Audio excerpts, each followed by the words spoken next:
Olá, boa noite. Hoje a gente vai ter uma musiquinha de fundo para iniciar.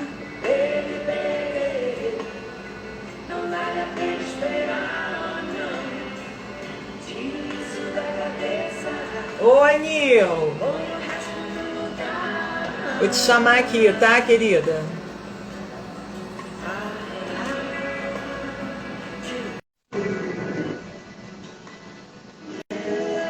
Andréia, Márcia, sejam bem-vindas, Eliana. Oi, querida.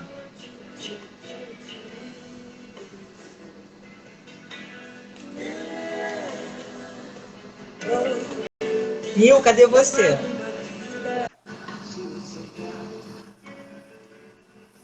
Ei!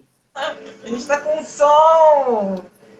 Boa noite, tá me Boa vendo? noite, tô.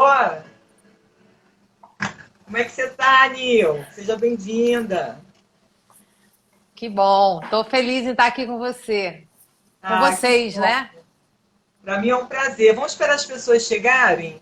Tá, E vamos lá. agora que está entrando o pessoal. Deixa eu ver aqui. Nem... Tá vendo aí, Nil? Tô, mas tá meio Pamela, ruim. A conexão não tá muito boa. Pamela, Pamela é minha sobrinha Andréia, lindona! minha amiga querida. Nens, conhece? Beijo, beijo. Sim, Pamela, minha é sogrinha, bonitona. Letícia! Uhul! Machado. Deixa eu ver quem mais. Oi, Neuza! A gente precisa conversar, hein? Ilminha tá bonita. Ilminha. André falou Ilminha. Enfim. Nil, vamos lá. Eu botei um Bora! sonzinho aqui pra gente começar, um som de fundo. Ah, Dá pra essa... ouvir? Deixa eu ver. Rita Lee, Ovelha Negra. Mas É, vamos tem. lá. Bora. Qual a pergunta que você quer fazer para as pessoas que estão nos assistindo? Oi, Cida! Que bom que você está aqui. Eu sei, Neuza, eu sei que você está aí. A pergunta é o seguinte: Ah, você é a ovelha negra da família? Nós vamos estar falando sobre isso, mas vamos ouvir aqui algumas respostas. Você se vê como ovelha negra da família? isso. Até o final da live, as pessoas vão responder realmente, né? Nil? Isso. Nancy, minha queridona, linda, maravilhosa. Já ouvi do meu irmão hoje que eu sou a ovelha morena da família. Mas como eu tô Olha, eu loura, tô até. Eu estou de preta em homenagem à nossa live. isso. Nós não somos ovelha, já avisei, eu não sou a ovelha negra da família. Ó, Nancy falou sim. Que Quanta é? gente falou. Ô, Nil, para você ter uma noção, até pessoas que não são, que eu não vejo como ovelha negra da família, falaram que eram, sabia? Ah, então nós vamos ter que explicar direitinho, porque de repente elas estão num personagem, vestida de um personagem que não é. É outra coisa. Então a gente tem que Uma explicar. outra coisa. Você aí que está ouvindo a gente, você se sente ovelha negra da família? O que que você andou aprontando que você se acha a ovelha negra da família? Boa Até o final, pergunta. né? Até Se o final. aprontou. Teve É. um que me falou, ah, eu sou ovelha negra. Eu falei, mas você é um rapaz que, né, sustenta a família, que trabalha. Não, mas eu faço umas coisas erradas. Quer dizer, falou em erro, pronto, ovelha negra. É. O meu Instagram que está dizendo, estamos com problema para carregar esse vídeo ao vivo. Tente novamente. Você está me vendo bem? Tô, super bem. Ah, tá. Porque tá esse negócio aqui. Não sei se eu clico aqui no tente novamente mais tarde ou deixo desse jeito que tá. Pergunta para as pessoas. Deixa eu só pegar meu. Se cair a bateria aqui, eu vou pegar rapidinho, Nil. Gente, começou esse. O que que eu faço com esse tente novamente mais tarde? Porque eu não estou. Se eu estou vendo letras, Eu estou vendo bem aqui você, Nil, falando. tá? Então, para começar, Nil, eu vou Hum, começar então, tá? Outra Ovelha negra. pergunta que eu quero que fique antes de você começar. Ah, então, ó, tá ótimo, Nil. Tá Falar ótimo. de... Ah, obrigada, Nancy. Então, É, ah, quem é a ovelha? Como que é o comportamento da ovelha negra? Né? Como é o comportamento? Então, pense ó, aí, já comece a imaginar, já comece a criar aí na sua cabeça até aquilo que você já imagina, né? O que é, tem que é o quem comportamento. quem é essa ovelha negra da família? E Uhum. nós vamos está ótimo. Obrigada, Cida. Saudade, garota. Então vamos lá. Eu começo ou você começa? Não, você começa. Então, ovelha negra fala daquele membro. Quer dizer, eu lembro lá do. Não, mas Ovelha, vem cá, mas a gente tinha combinado de depois falar da ovelha negra, por último. rolar o quê? Depois a gente falar só depois, no final, da ovelha negra, para deixar aí a Tá, pulga pode na. ser. Mas assim, só um comentário. Ovelha negra, Nil, tem muito a ver com o termo do passado. Né? A gente vai falar sobre ovelha negra no final, o que realmente é. Porque Tá. assim, é aquele que dá trabalho, etc. Né? Que a gente vai definir daqui a pouco. Mas na teoria sistêmica, a gente chama desse, hoje em dia, né? Seria o novo termo de paciente identificado.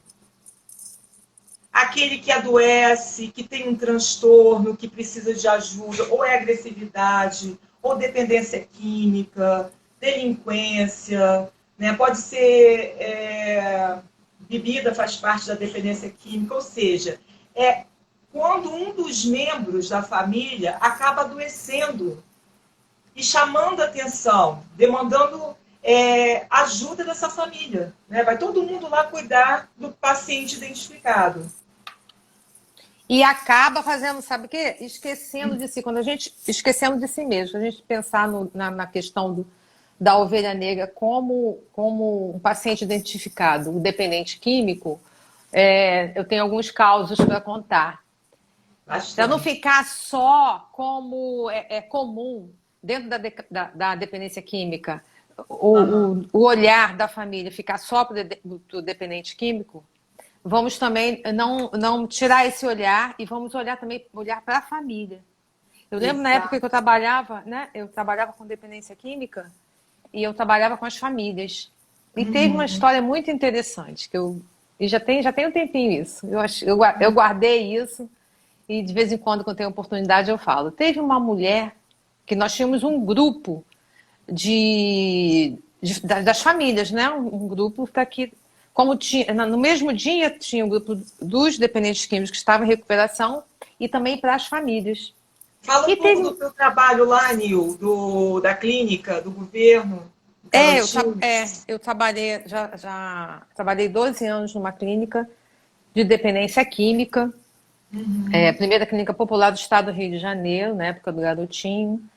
E era uma equipe maravilhosa, a Cida está aí, sabe disso. E como nós íamos falar um pouco sobre dependência química, só um pouquinho, né? Uhum. Eu lembrei de toda aquela estrutura que tinha do local e fiquei pensando como é que deve estar aquele lugar lá fechado. Mas isso aí é uma outra história.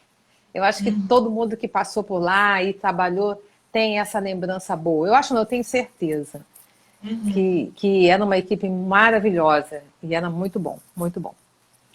Então, aí nesse grupo, né, das famílias, teve uma mulher que chegou para mim e falou assim: Dona Vanilce, que meu nome é Vanilce, tá, gente? O apelido que é Nil. E para quem me conhece como Nil, meu nome é Vanilce. Uhum. Então, ela chegou para mim e falou: Dona Vanilce, você não sabe o que aconteceu. Eu falei: ai meu Deus, o que houve? Seu marido recaiu? Ela falou: não. Ele está impossível. Eu falei: mas o que aconteceu se ele não recaiu? Ele agora quer saber a hora que eu vou chegar em casa, quer pagar a conta no dia 15, chega a conta de luz, ele quer pagar a conta da luz, quer ficar Uhum. dando ordem em casa, falando para os meus filhos, Tá para os ruim, meus filhos. né? Ah, não, dona Vanilce, não dá. Assim não dá. Ele está muito estranho. Aí Passaram-se algum tempo, um mês depois, ela volta lá pro grupo. Eu falei, cadê seu marido? Ah, ele recaiu. Eu falei, tá, entendi. Então, Aí não assim, reclamou mais dele, né? Tava né, reclamando quando ele tava lá com voz, pagando conta, querendo, né, é, se impor. é. E a mesma coisa, assim, quando a gente fala de dependência química, a gente fala da família, né, que é o paciente identificado, que é o bode expiatório, o paciente identificado, o que acontece? Ele chama a atenção, ele traz todo o problema da família para ele. Ele é o depositário, né, da doença, porque todo mundo olha para ele, como outros pacientes identificados, né? Que a gente vai estar falando aqui, dessas características, e uma delas é o dependente químico. É como se ele entregasse a vida dele, Nil, em prol dessa família, né? Ele assume para ele toda a doença, vamos assim falar, né? E tem um para que esse sintoma também, né? Que é muito importante a gente saber, por isso que é necessário tratar toda a família, né? Porque esse, por pior que seja o sintoma, ele está a serviço de algo. Por exemplo, o equilíbrio, que não é equilíbrio com relação a esse caso que você acabou de contar, Nil, seria quando ele estava recaído. Porque ela podia cuidar dele, ela que mandava, ela que pagava a conta. Porque quando ele não estava recaído, ele tinha a voz em casa, ele queria mandar, ele queria pagar a conta. O Né? sistema todo mudou. Exatamente. Né? O sistema Então, estava todo funcionando. Porque é interessante que muitas vezes se fala assim, a família ficou doente depois que apareceu o dependente químico. Depois que um dos membros da família ficou doente, aí a família ficou doente. Não, a família já estava. Já existia uma família disfuncional, né? Que só foi crescendo a disfuncionalidade, né? Cada um assumindo o papel que não era seu. Nesse caso, aí a mulher não estava assumindo o papel de esposa, né? Estava mais no papel de mãe, a gente vê muito isso. Né? E eu lembro também um caso de duas mulheres também, era a sogra e a nora. Né? Então, elas se encontravam para falar do marido e do filho, né? Que era dependente químico. Depois que ele entrou em recuperação, elas não tinham mais assunto. Porque o assunto era o dependente Falava químico. dele. É. Viver a vida dele. Viver a vida dele. Então, talvez a vida tenha ficado meio sem graça. É estranho a gente falar isso, né, Sandra? Porque fica parecendo assim, parece que é bom ter, né, um dependente químico em casa. Não, é difícil, é complicado, mas o que precisa que fique claro que a família está adoecida. Que a família, que não é só o dependente químico que tem uma disfunção, mas toda a família tem um problema. E é mais fácil não olhar para si. Né? Vocês que estão nos ouvindo, às vezes é muito mais fácil olhar para o outro, olhar para o cônjuge, né? Olhar para os filhos, olhar para a sogra, é comum, né? Olhar para a sogra. Às vezes porque tem uma identificação com ela, né? Porque geralmente, né, o homem busca uma esposa meio que parecida com a mãe. Então, talvez aquilo que você não goste nela é o que tem em você. Duas mães disputando o filho, né, Nil? Então, então é isso. Fale aí, Sandra. Senão eu vou ficar falando aqui. É interessante falar que a família, quando vem procurar a gente, né, que a gente, terapeuta de família, atende todo o sistema. Ela quer te convencer que o problema é que é o bode expiatório, é o paciente identificado, é a ovelha negra. Que ele que é o problema, que é o estraga-prazer de toda a família. E às vezes o paciente identificado tem 3 anos, Nil. Eu peguei uma família há pouco tempo atrás, assim, 3 anos de idade, e que o problema era o menino e queriam deixar a criança comigo. 3 anos de idade é tão novinho que não tem nem muito assim, muita técnica para trabalhar, né? E aí, o que estava acontecendo? Aí tem os transtornos, né? TDAH, o TOD, transtorno opositor de autoridade, mas o que era na realidade? Um pai que não sentava na cadeira de pai e de marido porque estava muito filho. Um pai flácido, que não colocava limite. E aí a mãe fala assim na terapia, quando chega pedindo ajuda, eu vim aqui porque eu estou cansada de ser mãe de 3 filhos. Ela tem 2. É cansativo, né, Nil? Ainda bem que ela conseguiu perceber isso, né, no processo terapêutico, porque às vezes é difícil. Eu tenho falado assim, hoje mesmo falei para uma paciente, eu falei assim, eu sei que é difícil de sair, né, dessa posição que você está, porque não é fácil. Mas é importante, né? A gente está falando sobre esse assunto aqui de ovelha negra, falando de outros pacientes identificados, mas nós entendemos o quanto que é difícil, mas o importante é você se conhecer, você se perceber, você saber da sua história de família, né? Eu conheço, tem uma pessoa que chegou para mim, eu quero saber qual que é a minha identidade. Eu falei assim, então tá, então você vai pesquisar um pouco da sua família. Porque nós somos aquilo que nós aprendemos, aquilo que nós. A nossa convivência, aquilo que nós vimos, aquilo que nós ouvimos, aquilo que nós sentimos. E hoje a gente pode fazer uma escolha, né, Sandra, de ser aquilo ou não. Né? Hoje eu também ouvi uma história assim: eu precisei ficar um tempo lá com a minha família para eu perceber que eu não quero viver em guerra como eles vivem. Não quer o quê? Vender? Não quero viver em guerra como eles vivem. Exatamente. São as escolhas. Porque nós, a nossa tendência, eu gosto muito de usar esse termo, sabe? A minha tendência é agir assim. A minha tendência, né, a história do dedo podre, né, a escolha do cônjuge. Aí só escolho homens com essas características. O meu dedo é podre. Né? Então eu tenho que olhar lá atrás a nossa história, a história dos nossos pais, para que a gente possa fazer a nossa escolha. Eu não quero ser assim. Ou eu quero ser assim. Né? Tem até aquela tarefa, né, daquele livrinho, as moedas. Como é que é o nome mesmo? Moedas. E ali a gente pode ver o que a gente recebeu e aquilo que a gente não recebeu. Então, tem coisas que a gente pode escolher. Eu não quero ser assim. E é difícil. A primeira coisa é a gente enxergar. E depois, o segundo passo é a gente mudar. Então, é um certo esforço. Entender que aquilo... Já ouvi uma pessoa falando assim, aquilo tem que estar tão ruim, tão ruim, tão ruim, que eu não vou aguentar mais, não vou me suportar mais. Então, tem que estar muito ruim para poder mudar. Porque não é fácil, a mudança não é fácil. Mas acho interessante... Fala. Não, Nil, pegando esse gancho teu, o sintoma ele vem justamente para isso, né? Para a coisa ficar tão ruim, para a família pedir ajuda.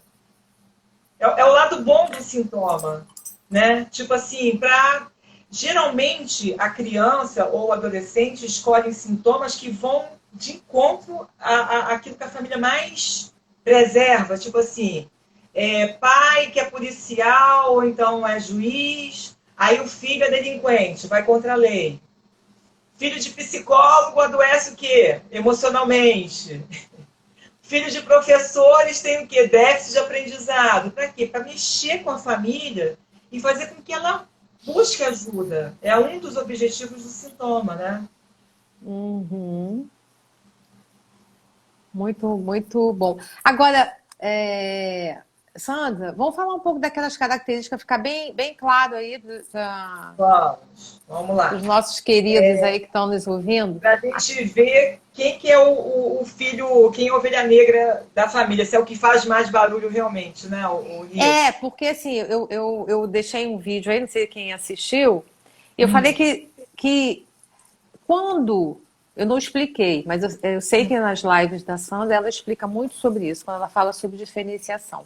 Quando nós não nos diferenciamos, quando nós ficamos presos por algum motivo nas nossas famílias de origem, e ficamos presos e não vivemos a nossa própria vida. A gente acaba se transformando num personagem. E a ovelha negra é um personagem. Né? Para favorecer, para ajudar essa família. Existem outros personagens também, que eu até falei assim, vamos lá ouvir a live e entender que personagem identificar. Vamos ver com quem você se identifica dos outros personagens. O bode expiatório, o bode expiatório são todos, né? Dessas características que nós vamos falar. Agora, a ovelha negra são mais essas pessoas. A gente até acabamos falando logo da ovelha negra, né, Sandra? A ovelha negra tem essa característica de... Não precisa ser somente um dependente químico, mas também tem outras características, como a Sandra falou. E tem aquele, né? A minha mãe gostava, que minha mãe é psicóloga também. Minha mãe é psicóloga, eu sou psicóloga, é a coisa aí que eu repeti dela. Só não sou psicanalista, porque ela é psicanalista. Então, a gente repete, gente, coisa boa e coisa ruim, viu? Isso foi bom, foi bom.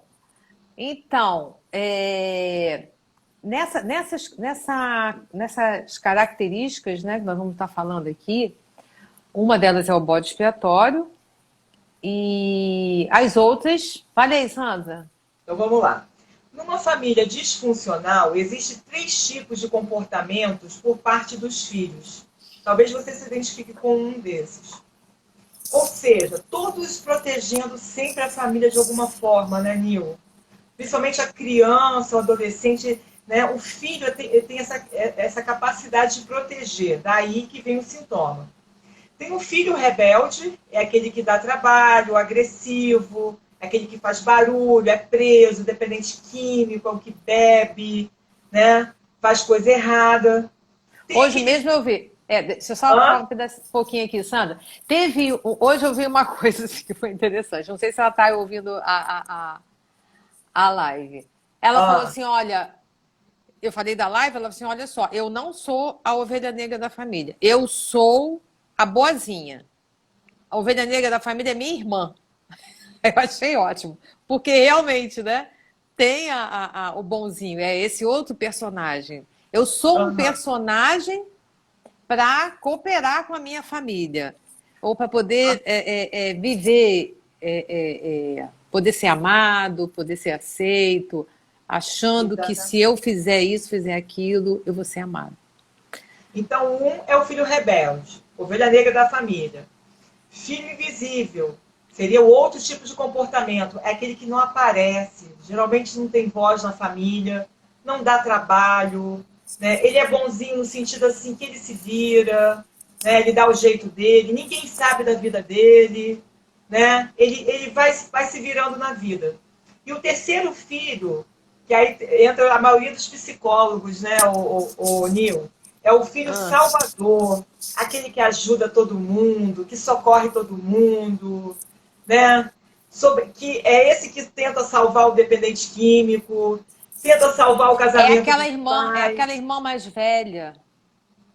Exatamente. Aquela irmã mais velha que tenta ajudar a mãe, que também é frágil. Sim, Nil, sentado na cadeira ou do pai ou da mãe, geralmente Salvador senta numa dessas cadeiras, ou na ausência dos pais, dos dois, né?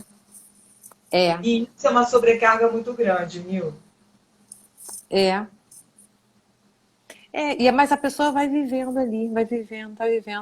E quando passa por um processo terapêutico, começa a se ver, aí fica, meu Deus, o que eu fiz com a minha vida, né? Teve uma fala de uma pessoa, ela falou assim para mim, porque foi uma pessoa que, quando ela nasceu, não foi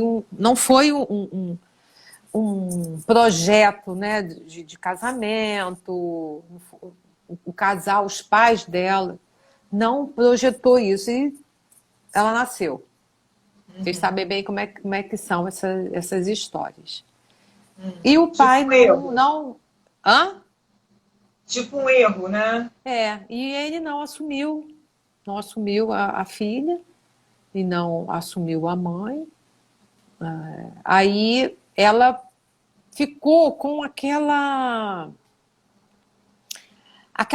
dívida com a mãe, porque a mãe, ela lutou, ela já tinha uma outra filha, então passou a vida inteira trabalhando, lutando, e ela não conseguia, né? Quando ela começou a procurar a terapia, ela estava com tava com depressão, com ansiedade, e quando eu fui buscar a história dela, a história da família, ela não me contou isso, não contou essas coisas. E ela falou uma frase assim que me chamou muita atenção. Ela falou, até escrevi aqui para falar para vocês.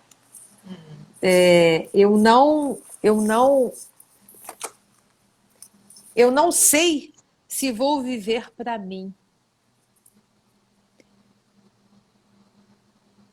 Eu não estou entendendo a minha letra, gente. Desculpa, tá? Mas ela falou isso mesmo? Sim, ela falou. Eu não sei se vou viver para mim. Busco a aprovação da minha mãe o tempo inteiro.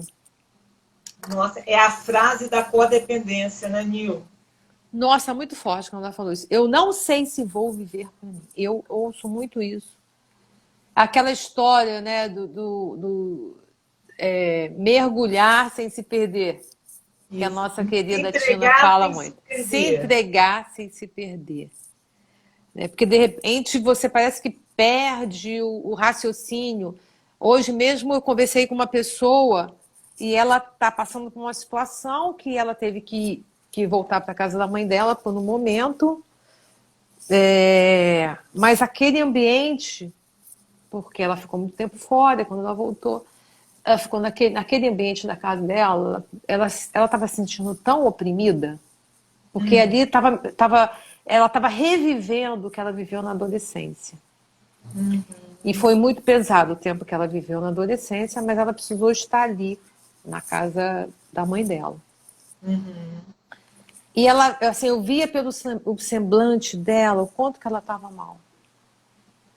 E ela era uma pessoa que ela falou assim, eu não podia, quando eu era criança, é como se eu não pudesse existir. Porque se eu aparecesse, eu levava bronca. Porque ela era muito bonita. E a mãe dela, aquela mãe narcisista, né, que é porque também a gente precisa entender que ela também teve uma história lá com a mãe dela, sempre entendendo isso, né, Sandra? De muita Porque a dor. gente não está aqui para ficar condenando pai e mãe, mas Exatamente. mostrando as consequências e sabendo que eles também passaram por dificuldades. Exatamente. Né? Tem uma pessoa que está no processo terapêutico também, que agora, quando ela começou a buscar a história da mãe dela, a história da avó dela, ela está tão sensibilizada que ela nem consegue ouvir. Ela falou para a mãe dela, eu não consigo ouvir o seu sofrimento. Para mim está difícil, não consigo ver o quanto que você, essa sua história de dor. Né? Então, o que a gente quer deixar aqui é ouça as histórias da sua mãe, a história do seu pai, para que você possa entendê-los e até ter condições de redefinir, né, Sandra? E você Ressignificar. ressignificar isso. E você deixar de ser esse personagem. Essa menina, ela não tem voz, eu não podia falar, eu não podia aparecer. Sabe o que ela fez? Na vida dela toda, ela ficou com essa dificuldade de ser ela, de ter a própria identidade dela. Quando ela voltou para casa, para ter um tempo, ficou um tempo lá na casa da mãe dela, ela de novo se perdeu. Nossa. Ela se perdeu, ela ficou mal, ela estava bem, ela estava buscando se conhecer mais, fazendo as tarefas que eu pedia para ela, de repente vi ela murchando.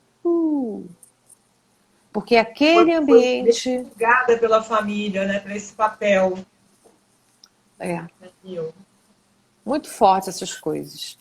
Eu vou Muito. contar um caos aqui, até Conte pedir o seu caso. a pessoa a permissão para falar, uma pessoa que eu já atendi e ela ficou muito no lugar da filha salvadora. As repercussões na vida, né? Porque às vezes a gente fala assim, ah, o Salvador, que bonito, que legal, sai salvando todo mundo, cuidando de todo mundo, né? Não é a ovelha negra, né, Nil, no caso. É. E ela veio de uma família disfuncional, de um pai altamente agressivo, abusivo, né, que batia muito nos irmãos, não batia nela, mas batia nos irmãos, não batia nela porque ela era boazinha, é que estudava, que passava de ano, então ganhava estrelinha.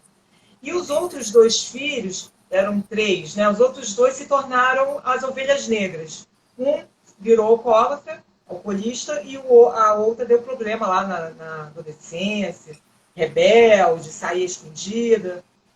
E aí a mãe narcisista, a mãe adolescente, né? E esse pai altamente, para você ter uma noção da agressividade, os gatos lá estavam dando problema, lá fizeram alguma coisa, ele pegou vários gatos, até falei aqui, Ninho, e colocou dentro do saco, pegou uma arma e saiu atirando nos Meu gatos na Deus. frente dos filhos. Nossa. Você tem a noção, isso existe. Então, o que Não, hoje eu aconteceu? ouvi uma história assim também. Com animais, O que que eu não aconteceu? gosto de ouvir. Exatamente. O que aconteceu? Ela começou a cuidar desses irmãos problemáticos. Dessa mãe que não sentava na cadeira de mãe, vivia saindo, né, fazendo, cuidando da vida dela. E o que aconteceu? Ela foi para a vida nesse papel de mãe cuidadora dos problemáticos. E o que aconteceu? Ela namorou um homem altamente abusivo, altamente problemático, e o que atraiu, o que ela viu de atração nele? Ele, pobre coitado, que sabe de ajuda, que era feio, que se vestia mal, ela, né? No final, ele botou uma arma na cabeça dela, falou que ia Meu matá-la, Deus. porque ela tinha largado ele. Ela foi Que... mãe de todo mundo, né? Da família de origem todinha até hoje, muito sobrecarregada, porque é uma sobrecarga, né, Nil? É. E todo lugar que ela vai, ela se torna mãe. Inclusive, no casamento, ela falou, Sandra, eu me senti uma parideira. Tamanho essa questão de ser mãe, porque o marido tinha outras mulheres fora de casa. Então, assim, é legal ser filho salvador? Será que é, Nil? É, fica assim essa, poxa, que pessoa boa, né? E essas pessoas que são boas, quando elas precisam, elas não encontram ninguém para ajudar. Porque todo mundo, eu falava isso muito nas palestras lá para as famílias. Vocês passam a vida inteira cuidando de todo mundo. No Natal, vocês fazem peru, farofa, ficam o dia inteiro na cozinha. Quando chega a hora do jantar, você está fedendo a alho, o cabelo está todo oleoso, está todo mundo limpinho, cheiroso, se arrumando com perfume importado, e você está cansada. Aí você vai deitar e não curte nada. Por quê? Porque não cuida de si. Né? Porque não olha para si mesmo. Tem que estar o tempo inteiro ocupada. Tem uma outra história também que é interessante. Essa mulher, ela também sentou nessa cadeira de mãe. Mãe da família. Mãe da mãe, mãe da irmã. E a mãe era uma adolescente mesmo, emocionalmente, né? E ela ficou até a idade adulta, cuidando dessa mãe. A mãe era separada do marido, então arranjavam namorados que davam trabalho. E chegou a época, agora ela é casada, hoje ela é casada. Eu falei assim, olha, por um milagre você conseguiu casar. Só que ela agora não quer ter filhos. Não é que seja obrigada a ter filhos, né? Mas o problema é que o colo dela ficou cansado, né, Sandra? Sobrecarregado de tanto cuidado. Então, ela, quando pensa assim, em ter filhos, ela fala assim, ai não, dá muito trabalho. E ela é jovem. Mais um para cuidar, né, Nil? A mais um para cuidar. uma pessoa dessa, né, funciona dessa Como? Então, às vezes as pessoas não entendem, por que eu não quero ter filho? Não é que seja obrigada a ter filho, mas às vezes não quer ter filho porque já é mãe. Porque já é mãe da mãe, já é mãe dos irmãos, já é mãe também do marido, porque ele também vai procurar alguém também para cuidar. Então, para que ter filho? Será que já tem essa penca de filho, né? penca de filhos. Chega! Então, não dá amamentar? Não dá. Já dei muito leite, já cuidei demais. Então, mas na cabeça não entende isso, porque não é tão consciente isso. É tudo inconsciente. Isso é importante falar, Nil. É tudo inconsciente. Está muito claro aqui a gente falando, né, atendendo, fazendo terapia, mas é inconsciente. E aí precisa trazer para a consciência. E aí vai ser uma escolha da pessoa, né, Sandra? Nesse caso dela. Se ela vai querer, ela entende, hoje ela entende. E ela já mudou, assim, com a mãe. Né? E é interessante que quando sai um paciente identificado, sai desse lugar, ou um outro membro da família, que aquela cadeira vai ficar vazia. Um outro membro vai entrar. Eu estou lembrando aqui já de outro caso, de uma pessoa que saiu desse lugar, de estar cuidando de todo mundo, de estar muito preocupado com a mãe, de estar muito preocupado com o pai. E nesse processo terapêutico, ela saiu desse lugar. Saiu. E aí quem entrou foi a irmã. O que ela fazia, a irmã entrou. Nós também não estamos falando que não é para cuidar da sua mãe e do seu pai. Exato, eu sempre falo isso, Nil. Porque fica parecendo assim, essas psicólogas, porque tem marido que... Teve uma vez um marido quase que foi lá no consultório me bater. E se você foi a responsável de ter feito isso, eu falei, você que não veio para terapia para buscar ajuda. Né, Nós mostramos, nós, né, estamos ali junto com a pessoa e nós entendemos que é difícil tanto para o paciente identificado sair desse lugar quanto toda a família, né, fazer uma arrumação, mudar tudo, organizar de uma outra forma. E no genograma a gente vê muito isso, né, Nil? Tem um genograma, não vai dar para baixar aqui, mas assim, isso fica muito didático. Parece que tem uma cadeirinha do bode expiatório em cada geração. Parece que a próxima geração já está esperando quem que vai se levantar. E geralmente é a cadeira do alcoolista ou a cadeira do esquizofrênico.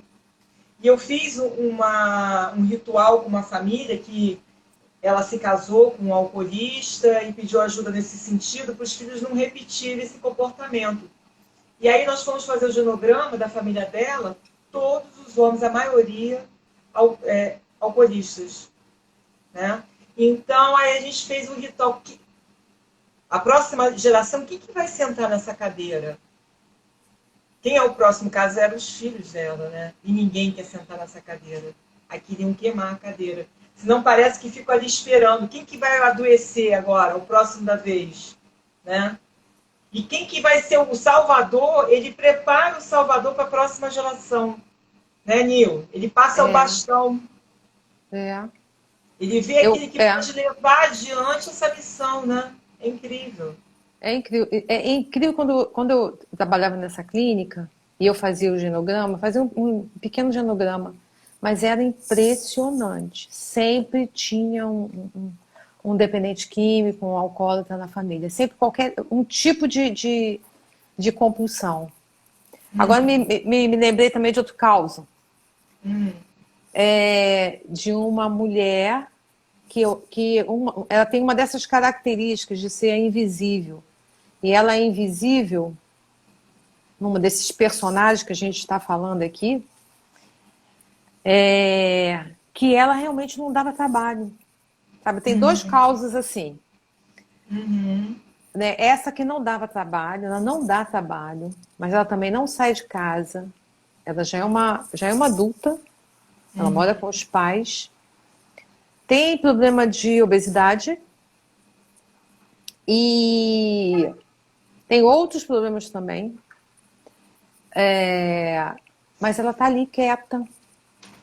Por que que ela é um paciente identificado? Ela está ali para que os pais não se separem, porque eles não olham para eles. O pai é alcoólatra, a mãe tem outro tipo de compulsão. Ela fuma e ela é compulsiva alimentar. Então, levam a filha para tratamento psiquiátrico, para tratamento psicológico, tratamento para a obesidade dela. Aí eu pergunto assim, o que teve de comida aí hoje nessa casa? Pergunto para ela, né? Ah, uma lasanha maravilhosa. Nossa, todo mundo com problema alimentar.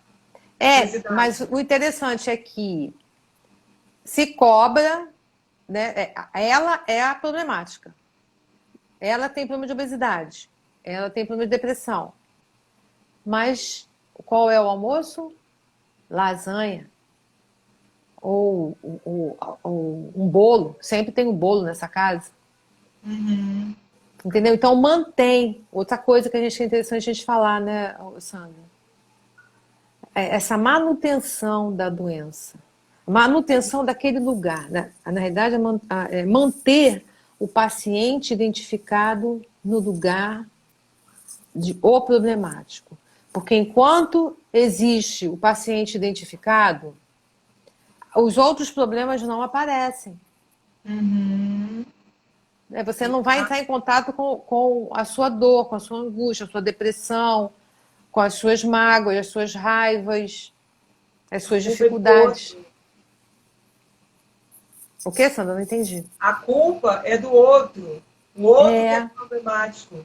Ele que precisa mudar. Doutora, dá um jeito nele. O que eu faço com ele? Dá um remédio, manda para o psiquiatra. Aí quando você chama a família para o tratamento, ou vai. Eles não vão, ou eles vão, mas ficam meio assim, não voltam. E se você insiste, eles dão um jeitinho de tirar o adolescente ou o paciente identificado da terapia, porque também ele não pode ficar bom, porque ele é o mantenedor. Ele que mantém. Mantenedor homeostático. Isso aí. Isso fica ali mantendo tudo inconsciente, gente. Ninguém está culpando, falando que mãe é assassina, que pai é não sei o que, homicida, filho... Não, é inconsciente. Entendendo que eles também tiveram uma história. Né? Tem um outro caso de uma mulher jovem. E ela também nasceu nesse mesmo... Aquele mesmo, parecido com aquele outro caso que eu contei. Que não foi algo planejado. O nascimento não foi planejado. Eles eram solteiros, eram jovens. E a sensação que essa menina tem, essa mulher, jovem, né? Essa jovem mulher, é que ela nasceu para atrapalhar a vida dos pais. E ela fala isso assim com muita dor, sabe? E nasceu para quê? Trabalhar? Para atrapalhar a vida dos pais. Eu nasci para atrapalhar a vida dos meus pais. Ela usou esse termo, atrapalhar. Então, ela passou um bom tempo, né? Ela é jovem, não dava trabalho nenhum.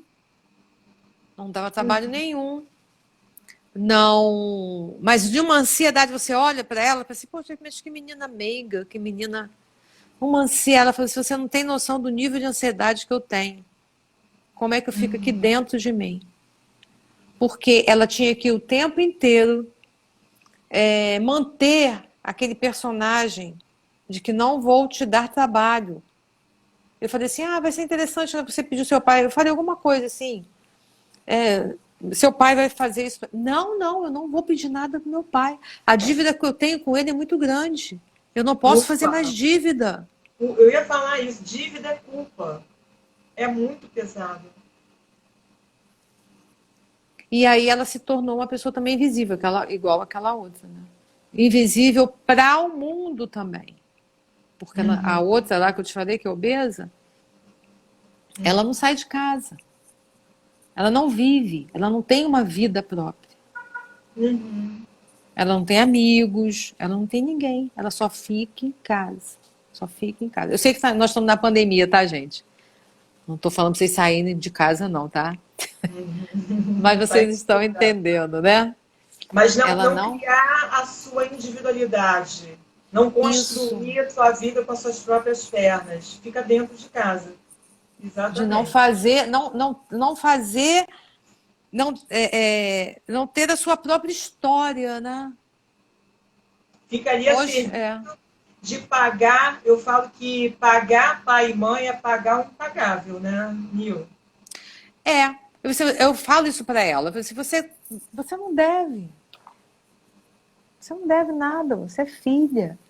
Mas ela não consegue se colocar nesse lugar de filha. Ela está sempre preocupada. E ela não fala muito. Ela não se expressa. Então, eles não sabem o que ela está sentindo. Sabe? Ela não quer dar trabalho de jeito nenhum. Não quer mostrar a necessidade dela. Nenhuma. Interessante. E é assim, ela teve um tempo que ela foi fazer uma entrevista de trabalho, e era em grupo. Ela ficou assim, sem saber o que fazer, porque ela tinha que falar da vida dela. Ficou invisível. Ela não está acostumada a falar. Então, e tudo que ela pega para fazer, assim, ela de alguma forma, para ela se sentir amada, ela tinha que fazer alguma coisa. Então, ela resolveu ser a melhor aluna. Então, ela é super estudiosa. Sabe aquela que tira 10, quando tira 9,5 já fica arrasada? Porque era a forma que ela se sentia amada. Se eu tiro uma nota boa, eles vão me aprovar, eles vão me elogiar. E o pior é que não tinha elogios. Porque era comum. Sabe, ela já sempre tirava nota. Eles iam falar alguma coisa, ela tirasse uma nota ruim. Faz mais que obrigação, né? Então, aí se for ver a história, eu tenho trabalhado isso com ela para descobrir a história do pai, porque ela se parece muito com o pai. O pai também é muito fechado. Então, vai buscar lá a história do seu pai, a história da sua mãe. Então, uma história de... o pai é muito exigente, né? Uma exigência muito grande. Então, assim, a cura é conhecer as histórias, né? Conhecer a raiz, né, Nil? Quer conhecer a árvore, vai na raiz. E é esse trabalho que a gente faz o tempo todo, de puxar essas histórias. Mãe narcisista, vou culpar a mãe que é narcisista, porque... Não, por que ela se tornou dessa forma? Né? Qual a mãe que ela teve? Que tipo de pai ela teve? Que dor que ela traz da sua história de vida? Eu sempre falo isso, humanizar pai e mãe, né, Nil? Muito, muito importante. Como te falei daquela paciente, ela está ouvindo as histórias e hoje, quando ela olha para a mãe, ela olha com outros olhos. Sabe? Consegue entender, pelo menos um pouquinho. Em vez de ficar com aquela mágoa, ou com aquela culpa, ou com aquela sensação, aquela dívida, né? Ou então com aquela raiva. Porque tem muita gente, né? Ou fica com raiva ou com culpa. Então, quando você começa a buscar e a entender, é uma outra compreensão. E você vai entender você.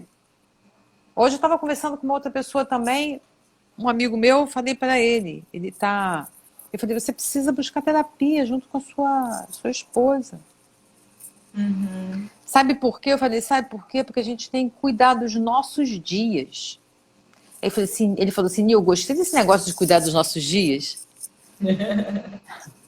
Porque depois você olha para trás e vê assim, poxa, quanta coisa eu fiz, eu deixei de fazer. Porque ele fica esperando, esperando, esperando. Você fica. Eu falei para ele, você fica tá tanto tempo esperando tua esposa mudar, em vez de você procurar se tratar. Porque Uhum. você vai ficar nessa espera, espera, espera. É verdade. Sabe? Se você ficar só esperando o outro mudar, os seus Não vai dias fazer. vão se passando. E você tem que cuidar dos seus dias. Porque os dias, ele acaba. Ele vai acabando. Já são quase 9 horas da noite. É Né? verdade. Caramba, passou rapidinho. O Que que, legado que vai ser deixado, né, Nil? é o que, Sandra? Eu não ouvi. Que legado que essa pessoa vai deixar na vida, né? Então, cuidar dos seus dias, cuidar de si mesmo.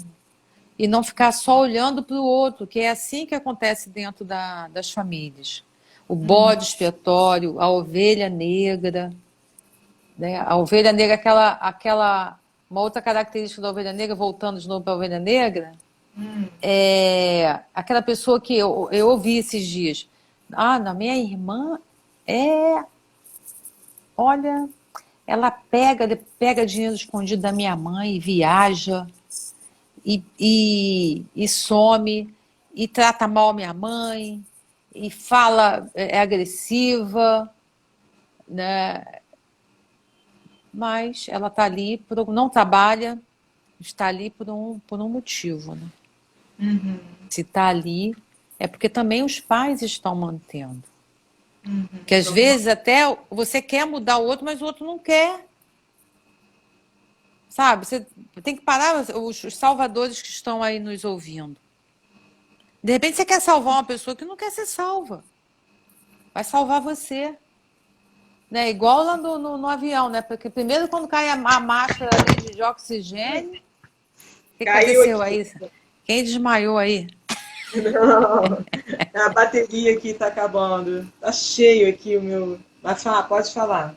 Não, lá no avião, né? Se acontecer alguma coisa, eles explicam ali que primeiro, quando a máscara cai, você coloca primeiro em você, depois você coloca no adulto. Ou depois você coloca na criança.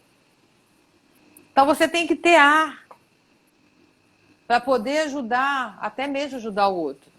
Mas não se matar. Não viver sua própria história. E viver em função de ser amado, né, em função de ser querido, de agradar. E aí você não se torna você mesmo, você se torna um personagem. Ou um rebelde, ou um invisível, né? Que eu chamo de fantasminha camarada. Ou você se torna o bonzinho, que está sempre fazendo tudo para todo mundo, para agradar todo mundo, e muitas vezes se desagrada. Então, Nil, eu tenho uma fala. palestra que fala a dor de não existir. Eu falo sobre isso. O não existir enquanto indivíduo, enquanto pessoa, isso causa uma dor na alma. É. É a dor de não existir. Imagina você não viver como essas duas frases, essas duas pessoas. Eu não vou viver a minha vida, eu não consigo. Peraí, deixa eu falar de novo. Eu não sei se vou viver para mim. Fica uma dúvida. Ela não tinha certeza se ela ia conseguir viver a vida dela. Eu acho que eu não vou conseguir viver a minha vida. Hoje ela tá bem melhor. Graças a Deus. Então, você se identificou quem você é? Isso! Você é a ovelha negra da família? Você é o fantasminha camarada? Invisível. Ou você é o bonzinho? Quem você é? Olha, a Luz falou tudo, Nil. Verdade, Alda. Muita gente se identificando, né, Nil? Ai, que bom. Essa é a nossa proposta, né? A nossa família importa é a Kátia. Ela é lá também da Logos. Não sei se você conhece. Ela também está assistindo a gente aqui. Ai, que legal. Alda, você tá rindo por quê, Alda? Não entendi.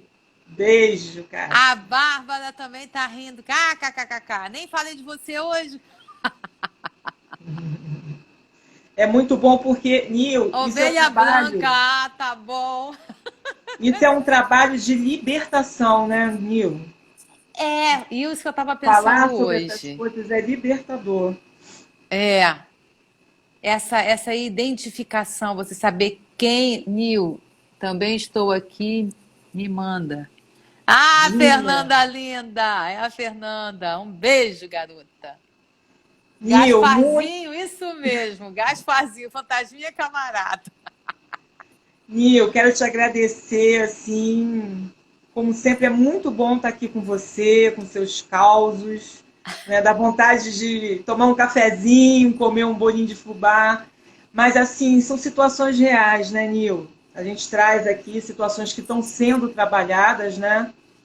Mas são situações reais, né? São, De muita dor. e é de muita dor, né? Eu sei que nós somos psicólogas, profissionais, mas a gente também sente ali a Sofre, dor do outro, a dificuldade da mudança, né? Porque também nós não somos perfeitos, a gente também temos também a nossa história das nossas famílias. é verdade, E nós precisamos buscar melhorar e viver a nossa história. é verdade. Nil, muito Eu agradeço obrigada. muito, eu amo estar aqui. Ah, que bom, vai ter outros Segunda dias. vez, é muito bom poder estar falando com vocês sobre todas essas coisas, né? Das emoções, da família, falando da família, E, Nil, coisas eu de vou fechar família. aqui, casos de família. Eu vou fechar aqui passando para as pessoas que estão assistindo do curso que eu vou abrir sobre perdas e lutos. Ah, Do muito luto à bom. vida, vai ser no final do mês. E para todo mundo ficar, assim, eu vou começar a, a fazer propaganda, né? Qual vai ser o assunto, para quem. Vou falar mais ou menos do conteúdo, né? O que é o luto, as fases do luto, como Muito passar de bom. uma forma saudável e quando se torna patológico, né? E como atuar. Não é só para o público de psicólogos ou psiquiatras, mas pessoas que estão lidando com perdas tremendas, né, Nil? Muito bom, Sandra. E Tema hoje eu, maravilhoso e importante para hoje em dia. e hoje eu tive 4 notícias de pessoas que falaram, não foi só Covid, não, de outras situações. Então, assim, eu falei, meu Deus, caramba, muitas perdas, né? Isso aí. Então, esse curso eu estou lançando hoje, vou passar a data, vai ser até o final do mês. Aí eu estou passando aqui para as pessoas de primeira mão que Muito estão aqui bom, Sandra. nessa live. Parabéns. Muito Tá bom, bom. minha querida? Muito obrigada, tá? Tá, E foi um outras prazer. vezes virão. Ai, que bom. Vai ser um prazer. Um beijão aí para todo Tá? mundo, para a Alda, para a Cida, para a Beijo Beth, para para Kátia, para o Júlio, para Luz, Mary, Alda, Cida. Nossa, quanta gente. Fernanda. Muita gente aí. Amigo, Para Claudinei, Denise, oi Denise. linda. Um beijão. Tá, Muito querida, bom. beijo. Beijo para Beijo, todo mundo. gente. Tchau, fiquem com Deus. Tchau.